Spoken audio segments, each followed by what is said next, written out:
Oi, gente. Boa noite. Tudo bem?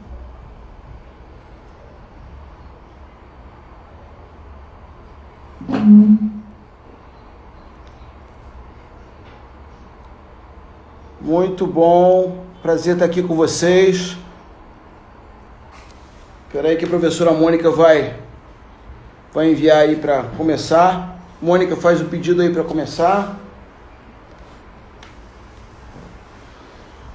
Desliguei aqui rapidinho porque eu não estava no Wi-Fi, agora eu entrei no Wi-Fi. Pronto.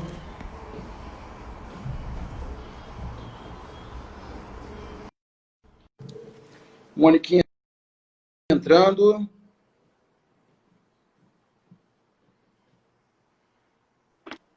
Cadê eu? Oi, Mônica. Tô invertida, peraí. Cadê eu aqui? Peraí. O nosso tema. Cadê você?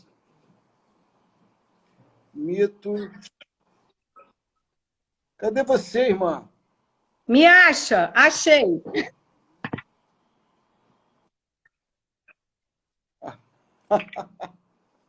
Tá me vendo? Achou. É que eu moro na roça, né? Tô te vendo. Eu demoro a chegar aí, né? Você sabe disso. Oi, pessoal. Um monte de gente boa já entrando. Pronto, aí, ó. Nosso tema. Paulinho! Que prazer estar aqui com vocês. Paulo, Fernanda. Muita Gabriela. gente boa.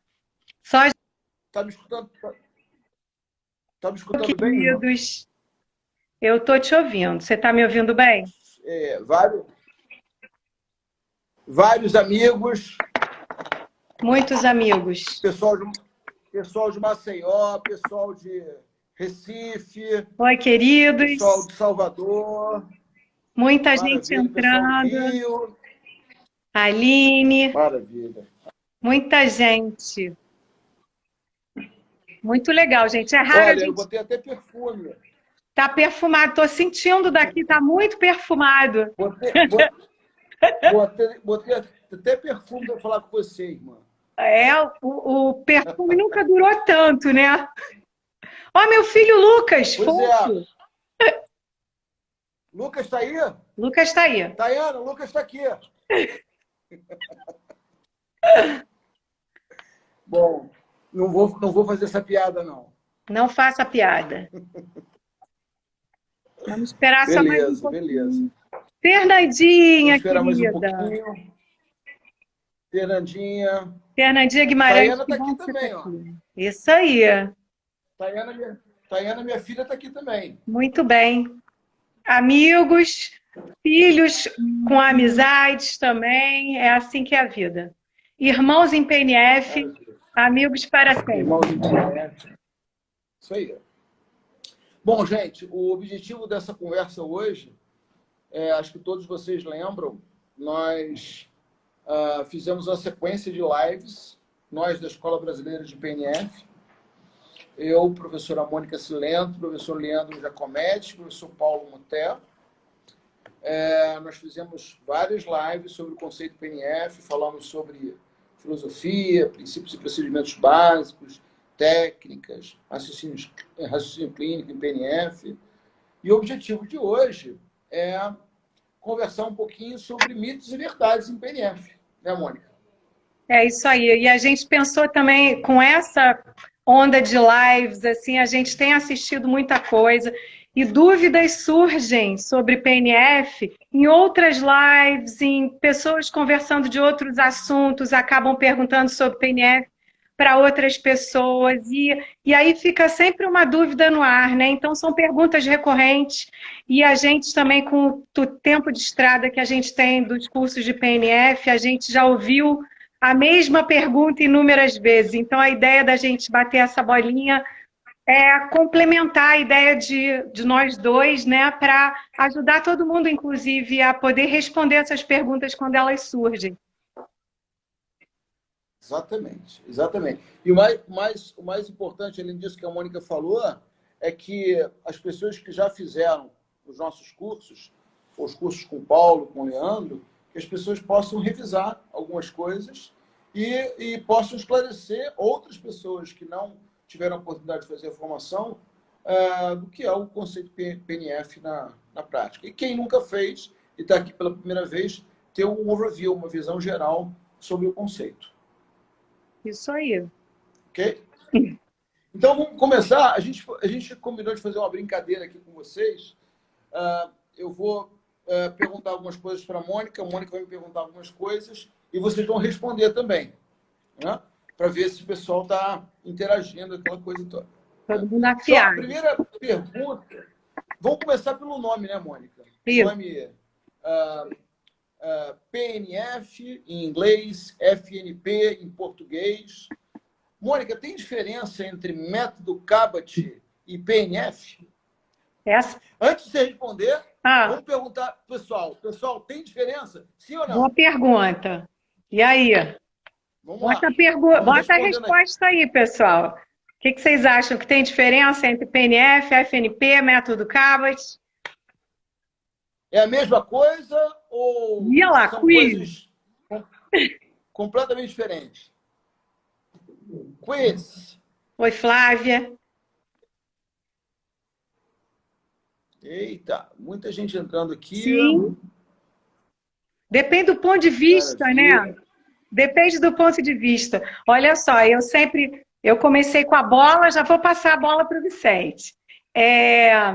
Eu sempre penso, quando alguém me pergunta isso, eu sempre penso na ideia, será que é um outro método? Será que é uma ramificação de um método original? Como tem, por exemplo, RPG, o original e algumas ramificações, RPG, R sei lá o quê, algumas siglas diferentes, que são cursos diferentes que se originaram, que buscaram a origem num modo básico. Pensando nesse sentido, não há diferença nenhuma entre PNF, FNP e método Cabot. Tudo se refere ao mesmo conceito. Então, pensando dessa maneira, tudo se refere ao mesmo conceito. O conceito PNF sempre se chamou PNF. Facilitação neuromuscular proprioceptiva é um conceito americano e a sigla original sempre foi PNF. Sempre foi PNF. E aí alguém pode pensar, mas por que de onde saiu essa coisa de método Cabot, né? O nosso querido mestre Júlio Sanches, que é importantíssimo para nós dois, principalmente para a Fátima, né, Vicente? Foi a pessoa responsável por trazer PNF para o Brasil. Então, ele estudou diretamente com Meg Knott. Por 2 vezes ele passou 6 meses em Vallejo, na Califórnia, lá onde é o nosso centro-mãe. E ele trouxe para nós, ele era um cinesiólogo argentino, ele trouxe para nós os ensinamentos diretos de Meg Knott. Naquela época, a gente não pode afirmar se foi ele que mudou esse nome ou outro alguém, mas o conceito PNF foi conhecido como método Cabot na América Latina e na Europa também. Assim como era conhecido o método Bobat, né? E depois o que a gente fez, com a criação da Associação Internacional em 1990, na tentativa de formatizar, formalizar o conhecimento em PNF e tornar ele único, a gente chega à conclusão que é necessário resgatar o nome original, até pelo advento da internet, né? Então, a gente pode considerar que resgatar o nome original é uma atualização, na verdade. Né? Então, isso chama a atenção que se você olha uma propaganda de um curso de PNF, seja ele qual for, você estudante que não conhece os instrutores da Associação Internacional, se o anúncio diz apenas método Cabot, você de cara já pode acreditar que deve ser algo não muito atualizado, né? Olhando em termos de atualização, inclusive de nomenclatura. Durante muito tempo, até nós usamos nos nossos cursos Formação internacional em PNF pela IPNFPA, entre parênteses, método Cabot, para as pessoas se localizarem. Agora a gente largou isso de mão, porque a gente acredita que todo mundo já esteja inteirado dessa nomenclatura. Passei, pode Exatamente. ser complementar. Então, atualmente é a mesma coisa, mas atualmente a gente chama de conceito PNF, em inglês, Proprioceptive Neuromuscular Facilitation, né? Ou conceito FNP, Facilitação Neuromuscular Proprioceptiva, porque não é um método, é um conceito. Né? Nós passamos de método para conceito. Maravilha. E aí, Mônica, o nosso conceito PNF, ou o nosso conceito FNP, será que ele serve só para paciente neurológico? Isso é mito ou é verdade? Deixa eu ver se o pessoal responde. Vamos ver, vamos E aí, ver. gente, FNP, PNF, o conceito PNF é só para paciente neurológico ou ele pode ser usado para pacientes musculoesqueléticos, para pacientes respiratórios, para pacientes de uma forma geral? O que vocês acham? O que vocês sabem sobre isso? Mito. Ó. Bolsonaro? Isso, exatamente. Esse é mito. É verdade. O conceito PNF é usado para qualquer paciente com alteração ou qualquer paciente com desordem do aparelho locomotor. Pode ser para paciente neurológico, neurofuncional, paciente musculoesquelético, paciente respiratório, qualquer paciente que necessite de um conceito que trabalhe controle motor e aprendizagem motora. Show. Maravilha. Isso aí. Aí, Mônica, vamos lembrar para o pessoal... Tá. Fala. Revisãozinha geral primeiro, né? É isso? Exatamente. Só para botar aqui no slide Tá. a diferença para o pessoal lembrar do que Filosofia, do que é princípio e procedimento básico e do que é técnica, né? Em PNF. Então, vai falando, irmã, vai falando. Estou achando aqui o slide. Aqui, ó. Primeiro assim, filosofia, né? Então, filosofia, só para lembrar os 5 tópicos principais da nossa filosofia. Abordagem funcional, ver o paciente como um todo, abordagem positiva, mobilização de reservas e trabalhar frente aos princípios de controle e aprendizagem motora, que significa prática baseada em evidências. Eu gosto da imagem que a nossa filosofia é o nosso alicerce. Sem esse alicerce, a gente não consegue fazer nada, né? E essa filosofia toda está absolutamente dentro da CIF, o que é mais fantástico. Fernandinha Guimarães, querida, essa CIF veio para ordenar o nosso cérebro, né? Então, esses princípios filosóficos foram criados na década de 40 para 50, quase desse mesmo formato que a gente vê hoje, e a CIF não existia. E é total CIF isso aí. Então, isso que eu acho mais legal, né? Você quer falar isso foi uma modificação, né? A CIF veio, apareceu em 2001, né? E depois foi se aperfeiçoando. O conceito PNF, como a Mônica falou, foi criado no final da década de 40. Então, a CIF foi adicionada ao conceito PNF. Isso é uma mudança nossa. Por isso que o nome é conceito, não técnica. Né? A gente não fala método PNF, a gente fala conceito PNF, porque conceito a gente pode acrescentar novos conhecimentos. Então, nós acrescentamos os conhecimentos da CIF, de aprendizagem motora, de controle motor, de biomecânica da marcha, etc. Maravilha. Mônica, lembrando, pessoal, que existem... o PNF tem princípios e procedimentos, né? Você podia falar rapidinho, só para lembrar a galera? Repete que eu não te ouvi. Filosofia, princípios e procedimentos e técnicas. Tá. Quando a gente pensa, filosofia, então, é o alicerce, é o que guia toda a nossa escolha, né? Aí a gente tem princípios e procedimentos. Quando a gente pensa em filosofia, é tudo muito bonito, abordagem positiva, enfoque, visão global, é tudo lindo, né? Tudo muito bem estruturado, e a gente pensa que ferramentas a gente tem na prática para trabalhar. E daí a gente tem as nossas caixas de ferramentas, que eu acredito que sejam as paredes da nossa casa, que são princípios e procedimentos e técnicas, né?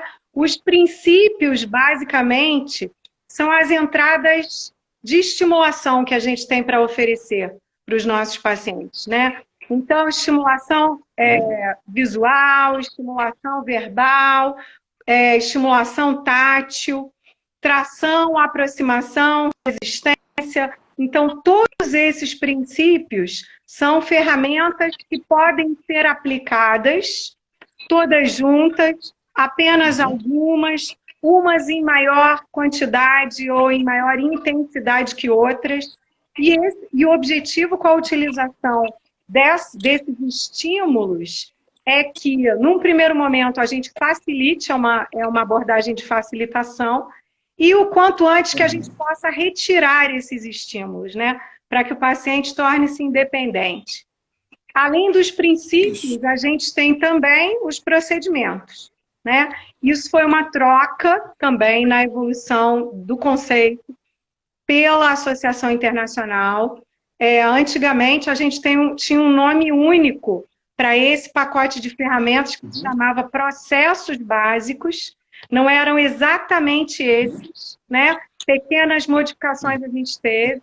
E aí, num determinado momento, acharam didático trocar para princípios e procedimentos. E nos procedimentos, a gente tem os famosos padrões de facilitação, a irradiação, a mecânica corporal do terapeuta, importantíssima na resposta que a gente obtém com o paciente, né?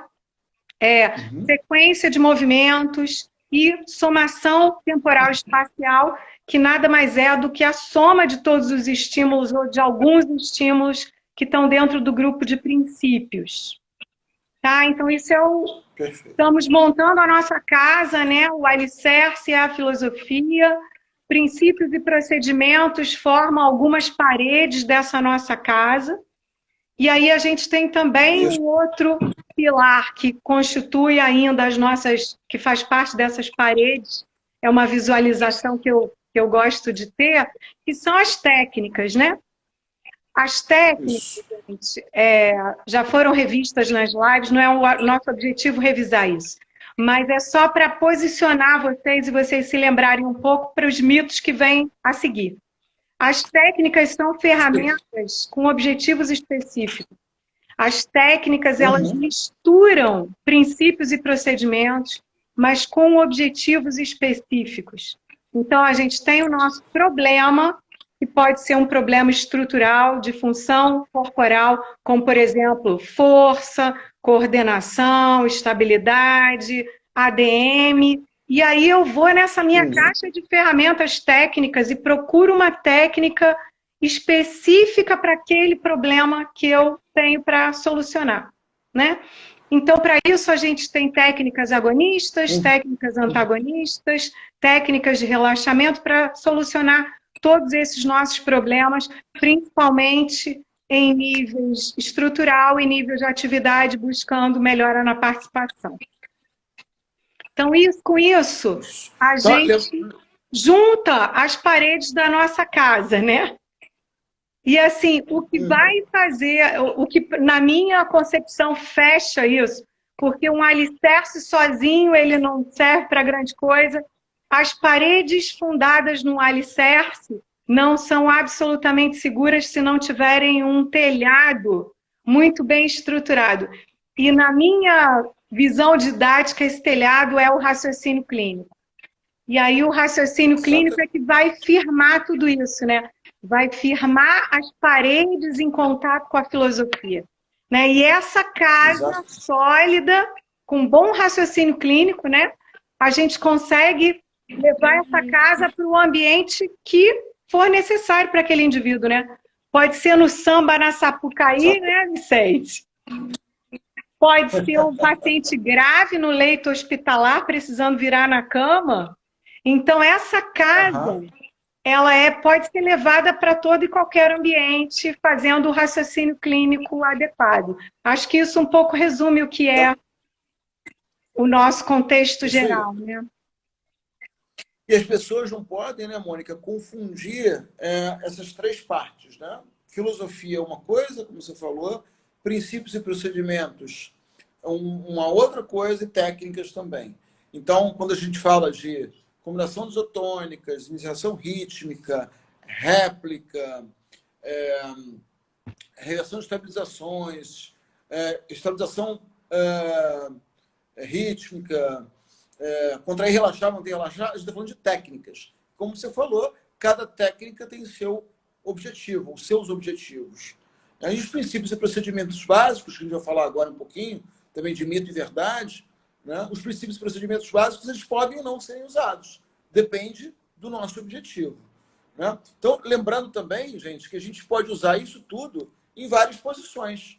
Como tem aí, a gente pode usar os princípios e procedimentos básicos e as técnicas em posições como por exemplo, pré-ponte, ponte, DL sobre o cotovelo, side sitting, long sitting, prono sobre os cotovelos, quatro apoios, ajoelhado, semi-ajoelhado, em pé, apoio unipodal, sentado numa cadeira, nas barras paralelas, fora das barras paralelas, em vários ambientes de trabalho. Né? Isso é muito importante. Então, a gente vai falar já que o PNF ele pode e deve ser usado de acordo com as necessidades de cada paciente, pensando no que ele precisa em relação aos níveis da CIF, ao nível estrutural, ao nível de atividade e ao nível de participação.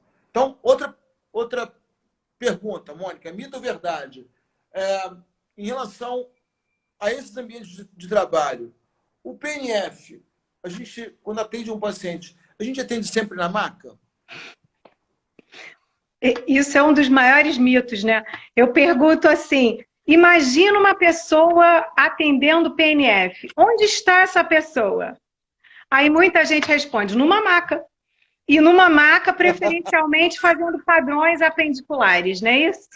Então, padrões diagonais e etc. Então, esse é um dos grandes mitos, né? Isso, perfeito. Que eu acho fundamental falar nesse sentido é que PNF, isso não é uma evolução de PNF, não usar tanto a maca e não fazer o atendimento todo na maca. Não tem nada de evolução nisso. PNF nunca foi assim, né? Nunca foi assim. E hoje... Foi ensinado aqui de maneira inadequada, né? Não, eu acho que, se a gente pensar assim, da onde veio, né? O Rúlio trouxe isso para o Brasil. Ele era um professor extraordinário, espetacular. Ele era uma pessoa fantástica. Você não saiu do curso dele com essa ideia, nem eu. Então, isso vira um telefone sem fio, que é tipo, alguém aprendeu o contexto total e ensinou parte do contexto. E aí o outro ensinou uma partezinha menor. Né? O Paulo está falando aí, telefone sem fio, é exatamente isso. Telefone sem fio. Que aprenderam com alguém que aprendeu com alguém, e aí começaram a ensinar nas faculdades aquele PNF que não é PNF, né? De colocar o paciente numa maca, ficar fazendo só padrão apendicular, ou seja, padrões de membro superior e membro inferior, com reflexo de estiramento, com aquele comando verbal enorme. Né? Isso é tudo menos PNF. Nunca foi PNF. Né? Então, isso não é verdade. O que me parece... Né? PNF.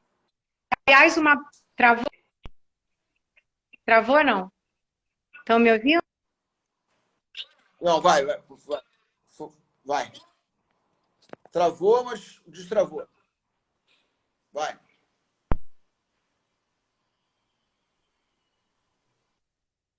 Vai. Mônica, travou. Agora fui eu que travei ou você? Aí. Tudo bem? Você. Então tá. Olha só, é porque eu estou na roça, viu, gente? Me desculpe. Olha só, uma coisa que eu tive pensando muito anteontem, a gente conversou bastante e a gente vem muito. De novo? Não?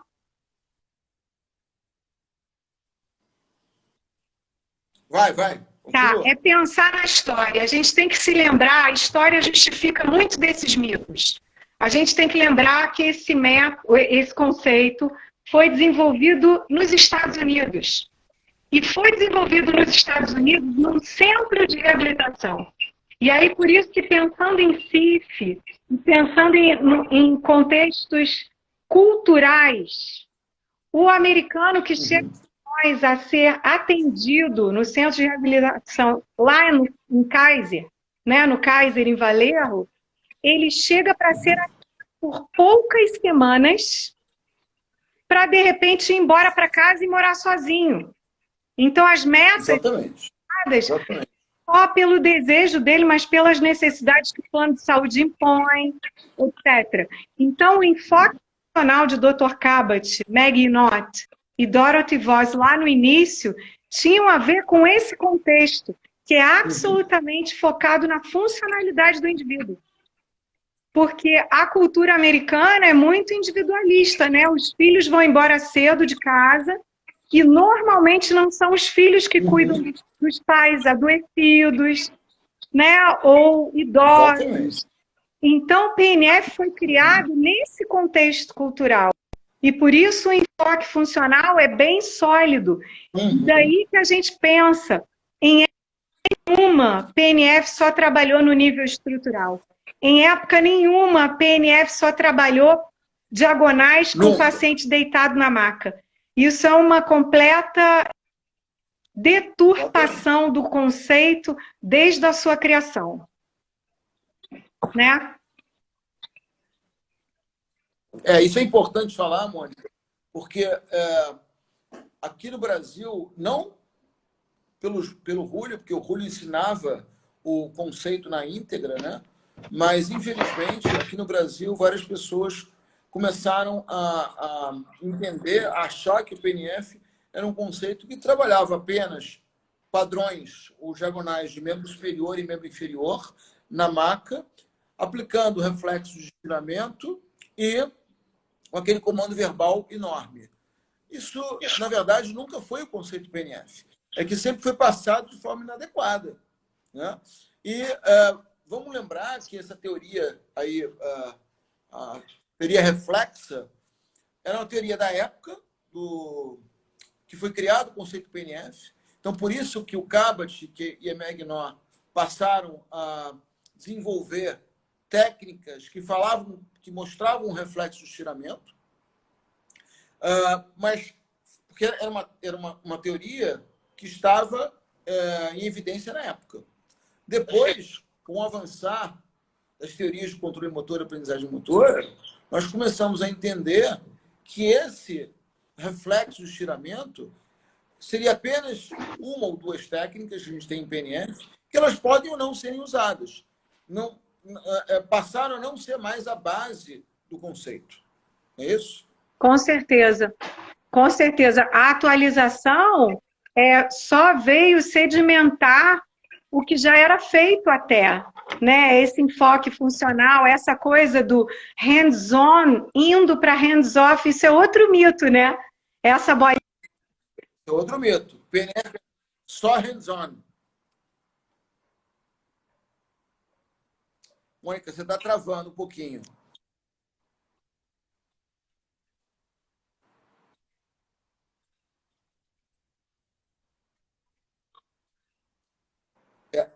Mônica, você está travando um pouquinho.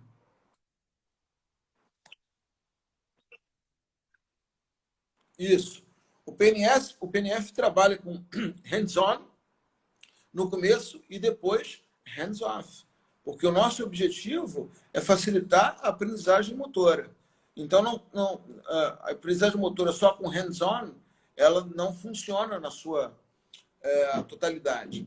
Então, nós usamos as nossas mãos para aplicar os princípios e procedimentos básicos do PNF, as técnicas do PNF, sempre baseados em PBE. Mônica, você travou. Mônica, não é melhor você sair e entrar novamente? Vamos ver, aqui eu estou num outro ambiente, pode ser que mais perto, vamos ver. Mas você estava falando de controle motor e das teorias, então você deu continuidade a isso, não foi isso? Eu dei continuidade mostrando que nós começamos a atender no PNF com hands-on, com as mãos no paciente, porque com hands-on nós podemos aplicar os princípios e procedimentos básicos, as técnicas, facilitar o controle motor e a aprendizagem motora, a parte inicial, pensando em cognição, nível cognitivo, nível associativo, para depois chegar no nível automático e tirar as mãos para que o paciente possa fazer o que a gente está trabalhando ali sozinho. Claro que isso tudo depende da doença do paciente, se a gente pode ou não contar com a plasticidade neural, em que fase ele se encontra, né? Tudo depende do contexto. Né? Uma outra coisa, Mônica, que eu acho que a gente tem que conversar aqui é sobre os princípios e procedimentos básicos. Né?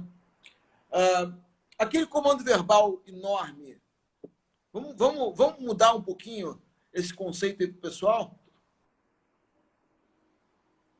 Eu tenho até uma passagem engraçada com isso, porque quando o Rúlio veio para o Brasil e eu fiz o meu primeiro curso com ele, era um curso de 2 meses, enorme, e a gente sempre quer levar um amigo, né? E aí eu queria convencer a minha colega de residência a fazer comigo, e ela disse assim, não faça esse curso, mas nem que você pague. E eu assim, mas por quê? Não, eu tive uma professora na faculdade, tem que decorar uns comandos verbais gigantescos. E eu fiquei traumatizada com isso e tal, enfim. No final das contas, eu consegui convencê-la a fazer o curso. E naquela época, a gente também tinha que decorar os comandos verbais enormes, né? Porque isso, de fato, é uma mudança do conceito. Né?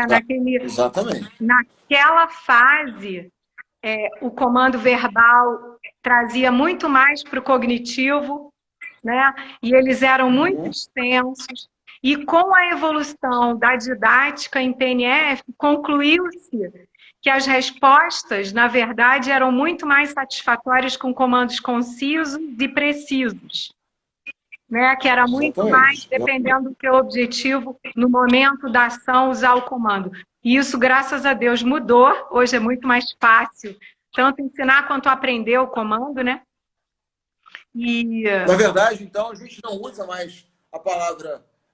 a gente não usa mais o termo comando verbal. A gente fala agora estimulação auditiva e o comando que a gente dá ao paciente é um comando curto, preciso, de acordo com o que ele precisa e de acordo com a tarefa que ele precisa desenvolver ou o padrão de movimento que ele precisa fazer ali na sessão com a gente.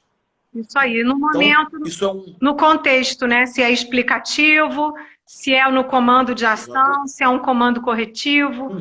Então, isso foi realmente... pulamos um mito.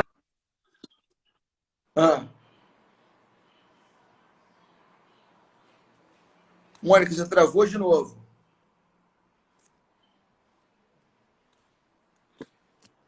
Mônica, eu acho melhor você entrar e sair.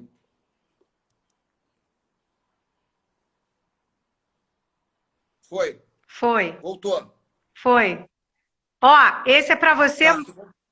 Mata no peito. Ouvi dizer que não pode se usar PNF em paciente com ela, porque não pode fadigar. Então, aí vem o que a gente sempre fala em relação à resistência, né? Então, o princípio resistência, que faz parte dos princípios básicos do PNF, a resistência, ela pode... Antigamente era chamada de máxima resistência. Né? Depois nós mudamos o termo para ótima resistência. Hoje nós falamos só resistência. Então, a resistência, ela pode ou não ser utilizada, depende do nosso objetivo. E ela vai ser utilizada de acordo com o que o paciente pode fazer. Então, um paciente com ela, que tem comprometimento do primeiro e segundo neurônio motor, esse paciente, nós podemos usar várias coisas do conceito PNF, desde a filosofia, os princípios e procedimentos, as técnicas, para ajudar esse paciente a melhorar a sua qualidade de vida, que é o nosso principal objetivo do paciente com ela. Então, assim, é um mito a gente achar que não pode usar o PNF para pacientes que têm doenças neurodegenerativas. De forma alguma, nós podemos usar o PNF para pacientes não colaborativos, aqueles pacientes, por exemplo, em coma, no CTI. Será que a gente pode usar o PNF? Pode, porque a gente pode usar alguns princípios e procedimentos básicos do PNF para aquele paciente, e depois, quando ele sair do estado de coma, a gente continua usando outros princípios e procedimentos. Então, isso aqui é interessante. O PNF ele pode ser usado para qualquer tipo de paciente, onde a gente vai adaptar o conceito ao paciente, não o paciente ao conceito. Então, em determinados momentos, aquele paciente muito fraco, um paciente com polineuropatia doente crítico, que está na UTI, você pode começar a usar o PNF com técnicas como iniciação rítmica, usando duas fases da iniciação rítmica, passivo e ativo assistido, em posições a favor da gravidade. Você pode... e aí você não usa resistência, por exemplo, você pode usar o PNF facilitando alguns movimentos do paciente, colocando o paciente sentado, trabalhando o tronco do paciente, ou em pé e fazendo transferência de peso, usando os contatos do PNF para facilitar a descarga de peso para um lado para o outro. Então, isso é um mito de que o PNF não pode ser usado para pacientes não colaborativos ou pacientes com doenças neurodegenerativas. O que a gente sempre tem que lembrar é quais são os nossos objetivos com os nossos pacientes. Os pacientes que nós não podemos contar com a neuroplasticidade, no sentido de aprendizagem, nós temos outros objetivos. Nós temos objetivos de qualidade de vida, nós temos objetivos para facilitar algumas tarefas que o paciente não consegue fazer sozinho, com ou sem aparelhos adaptativos, enfim. Então, o que é interessante é que o conceito PNF ele se adapta ao paciente pensando quais são as deficiências no nível estrutural, quais são as limitações no nível de atividade e as restrições no nível de participação. Então, em total integração com a CIF. Outra coisa que eu sempre penso é com os fundamentos filosóficos, a história da gente ter visão global, enfoque positivo. Exatamente. E principalmente mobilização Exatamente. De reservas. Eu acho que a gente acaba acionando uma quantidade de unidades motoras do indivíduo em diversos grupamentos ao mesmo tempo, o que acaba, com um torque um pouco menor, o que acaba não sendo tão focado num grupamento único, no caso de um fortalecimento específico tradicional, ou que seja, e isso favorece no momento de doenças que tenham perigos com fadiga, neurodegenerativas ou que seja, sempre tem isso. Isso facilita. Exatamente. Uma outra coisa que eu coloquei aqui para a gente conversar, Mônica, é o seguinte. Ambiente de trabalho. Por que a gente trabalha com o paciente nas barras paralelas? Será que é ultrapassado trabalhar nas barras paralelas ou trabalhar com o paciente num divã neurológico numa sessão de PNF? De novo, entramos naquela história do depende do teu objetivo, Depende, eu sempre penso assim, a casinha que a gente comentou lá atrás, que tem o alicerce, que é a filosofia, as paredes, princípios, procedimentos e técnicas, e com um bom raciocínio clínico, a gente carrega essa casinha para onde a gente quiser. De repente, você está trabalhando a estrutura, você pode estar numa maca. Evoluindo da estrutura, você vai para o nível de atividade, você pode passar por uma barra paralela se, naquele momento, para o deslocamento, para um trabalho de marcha terapêutico, talvez isso seja necessário. Então, depende, são cenários. Quer dizer, você pode carregar a sua casinha com um bom raciocínio clínico Exatamente. para o cenário e para o nível da CIF no qual você está trabalhando naquele momento. Então, vai depender do teu objetivo. Você pode, é certo, Isso. você pode usar a PNF nas barras assimétricas se o teu paciente é um ginasta? Você pode usar a cama Exatamente. hospitalar como ambiente para trabalhar com Exatamente. PNF? Então, qualquer ambiente Exatamente. é ambiente para trabalhar com PNF, dependendo dos Claro, objetivos que você tem mediante seu raciocínio clínico, claro. né? Vamos lembrar do conceito de funcionalidade. Funcionalidade significa trabalhar nos 3 níveis da CIF. Então, se eu tenho um paciente que, naquele momento, eu preciso trabalhar uns padrões de escápula, eu posso trabalhar num divã neurológico, numa maca. Ou um paciente que eu precise mobilizar um pouco o tronco inferior, eu posso trabalhar em supino, em decúbito dorsal, num divã neurológico. Mas é claro que durante a sessão eu vou desenvolver o tratamento para passar do nível estrutural para o nível de atividade. Um paciente que eu queira trabalhar a marcha, que tem um comprometimento da resposta à carga na marcha ou do apoio médio, lembrando da filosofia do PNF, abordagem positiva, que significa, um dos tópicos da abordagem positiva, significa começar com o que o paciente é capaz de fazer, ou facilitar, começar do mais fácil e evoluir para o mais difícil. Então, colocar o paciente nas barras paralelas, que é um ambiente mais protegido, para que ele possa ficar ali no apoio médio, por exemplo, que é um apoio unipodal, e ele segurando com as 2 mãos nas barras paralelas, ou segurando com uma mão só, começar ali e depois sair dali e ir para a marcha propriamente dita, é ótimo, porque é um ambiente protegido, é um ambiente que ele se sente mais seguro, a gente começa com o que é mais fácil, isso bate com os princípios de aprendizagem motora, então é mais fácil para ele ficar ali naquela posição, né? Um idoso, por exemplo, com risco de queda, a gente começa com esses trabalhos, diminuindo a base de apoio, ele segurando em algum lugar. E aí depois, ele melhorando, a gente coloca sem suporte, sem apoio. E é claro que durante a sessão a gente evolui para a marcha fora das barras paralelas. Se tiver que subir rampa, subindo rampa, descendo rampa, subindo escada, descendo escada. Claro. Então, chega a ser até... deixa eu ser bem polite aqui. Ingênuo, né? Ingênuo achar que a gente não pode usar um ambiente como divã neurológico ou barras paralelas durante o atendimento. O que a gente não pode é ficar só naquela posição. O que não é do conceito PNF, isso é fundamental, é passar a sessão toda deitado no divã neurológico, a sessão toda dentro das barras paralelas. Você, durante a sessão, vai trabalhar com o paciente em diversos cenários, como você falou, diversos ambientes de trabalho. Né? E o nosso objetivo final é sempre chegar no nível de atividade e participação, né?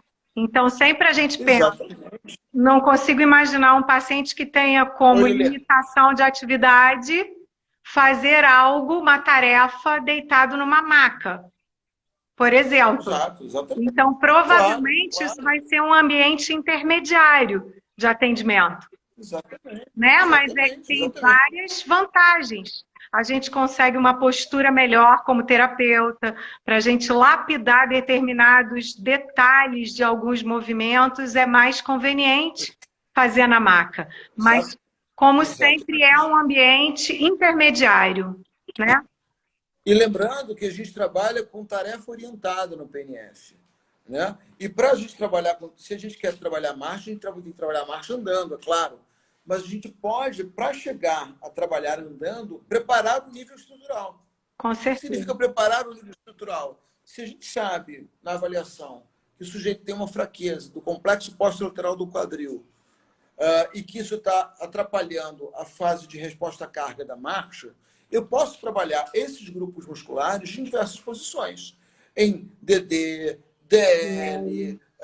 ajoelhado, dentro e fora do ajoelhado, semi-ajoelhado, dentro e fora das barras paralelas, preparando o nível estrutural para depois levar o paciente para a tarefa, que é o andar. né? Então, isso é muito bonito do PNF. Então, para deixar bem claro para o pessoal, nós trabalhamos em diversos ambientes, dependendo do nosso objetivo, dentro do nível de estrutural, de atividade de participação.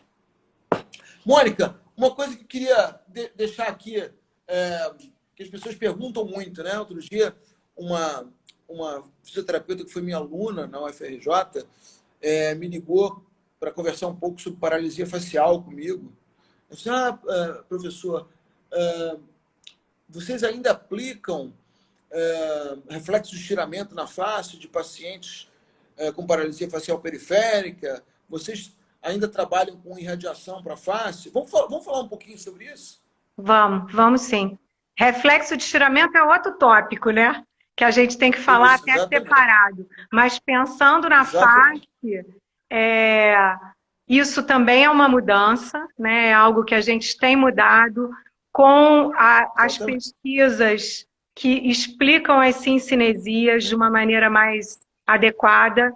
A gente, no início, utilizava mais reflexo de estiramento e pensando também nas pesquisas de ciência básica que discutem a inexistência de fluidos neuromusculares nos músculos faciais.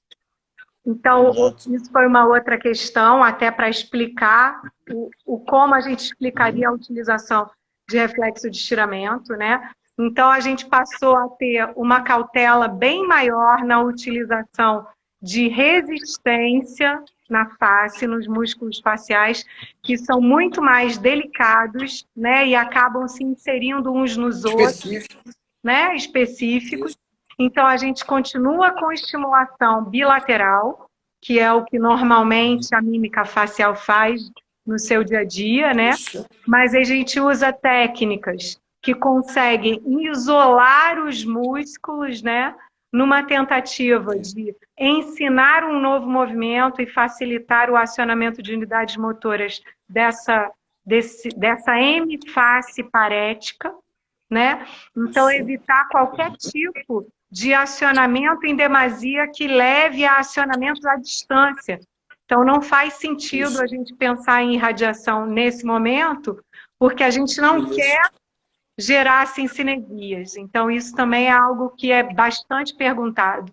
Talvez você queira complementar. Então, gente, a gente não usa, isso já tem de um bom tempo para cá. Bastante tempo. A gente não usa mais, bastante tempo, a gente não usa mais para paralisia facial periférica, o conceito PNF, a gente não usa mais. Primeiro, reflexo de estiramento, não se usa mais. A gente não usa irradiação, a gente não usa aplicar resistência unilateral com o objetivo de ganhar aquele recrutamento muscular ali. O trabalho hoje é muito mais com as técnicas do PNF. Então, nós usamos iniciação rítmica, nós usamos princípios de reversão dinâmica, nós usamos réplica, nós usamos a combinação isotônica já na fase mais tardia do tratamento. Então, nós procuramos trabalhar com movimentos mais seletivos desses grupos musculares para evitar as cincinesias, para evitar os movimentos em massa. A gente procura trabalhar o controle motor desses grupos musculares. Então, isso é uma outra coisa que já há muito tempo a gente não usa e as pessoas, infelizmente, ainda têm aquela visão de que PNF na face é reflexo de estiramento e radiação de um lado para o outro. Não, não se usa mais isso. Nós trabalhamos com técnicas de PNF na face com o objetivo de seletivar esses grupos musculares. Né? Outra coisa, Mônica, que todo mundo tem dúvida, a irradiação, a gente sempre usa a irradiação no PNF? Isso é outra pergunta. Se a gente sempre usa, e outra pergunta que se faz... A irradiação. Pois é. A irradiação é um procedimento básico, né? A gente já falou lá atrás. Pode ser usado e pode também não ser usado, né? Tem determinados objetivos, né? A gente quer levar um acionamento de unidades motoras à distância da área estimulada, né? Então, a gente tem que lembrar que a irradiação é um fenômeno normal, A gente se utiliza de irradiação nos nossos movimentos do dia a dia, quando as tarefas nos levam a usar irradiação, né? E a gente passa a usar isso de forma terapêutica. Naquele mesmo pacote do PNF Exatamente. deitado na maca, fazendo diagonais apendiculares, eu acho que vai a irradiação. E algumas pessoas têm uma ideia, tipo, que você tem um lado paralisado, por exemplo, principalmente no paciente neurológico, e que o paciente está deitado em supino, você faz muita resistência do lado sadio, do lado menos comprometido, no M, e fica com aquele braço, aquele membro inferior absolutamente solto, esperando que ele reaja, como se fosse uma mágica. E não é assim que Isso não é irradiação. irradiação. Né? Então... Eu gosto de sempre dar o seguinte exemplo, Mônica. Toda vez que a gente espera a irradiação, a gente espera que a irradiação seja uma reação funcional, uma reação com um objetivo específico. Então, não existe usar a resistência num padrão contralateral e esperar qualquer movimento do outro lado. Então, nós sabemos que existem estudos eletromiográficos mostrando o seguinte: quando eu resisto o padrão de flexão, abdução, rotação externa do membro superior direito, eu sei o que vai acontecer com o membro superior esquerdo em relação aos grupos musculares que vão ser recrutados. Sei o que vai acontecer com o tronco, sei o que vai acontecer com o membro inferior. Então, eu espero, quando eu faço uma resistência para flexão, abdução, rotação externa, e o paciente está sentado numa maca com o membro superior esquerdo apoiado, eu espero que essa resistência, que ele recrute do lado contralateral os abdutores de ombro, os extensores de cotovelo, e que isso facilite a reação de apoio. Eu espero que um paciente em pé, por exemplo, ou sentado numa maca, e eu faço uma resistência no tronco, num padrão de extensão, que ele faça mais descarga de peso, que irradie mais para o membro inferior contralateral, ou seja, facilitando o apoio da marcha. Então, tudo que a gente faz pensando em radiação, a gente pensa num movimento, num recrutamento muscular com um objetivo específico, com uma reação específica, e não por fazer. Aleatoriamente. Isso tem um preparo, né, Vicente? E a radiação pode... tem um preparo. Pode não ser usada. Isso. Claro. Às vezes ela não é indicada para aquele... Às vezes ele não responde Mônica, como deveria, né? Olha só, deixa eu fazer uma proposta para você. A gente tem mais alguns tópicos aqui interessantes para falar. Tem 105 pessoas aqui assistindo a gente. Eu queria encerrar e voltar com você. Tá bem. Fazer mais 20 minutinhos de live. Tá porque tem algumas coisas interessantes que eu acho que... Vê se o pessoal topa. É importante que as pessoas saibam. Todo mundo topa? Eu vou encerrar aqui. Eu não vejo mais os comentários. Eu estou vendo aqui. Então tá. O pessoal tá aceitando. Então tá. Beleza. Fechou. Eu vou te chamar. Vamos lá. A gente volta. Até já.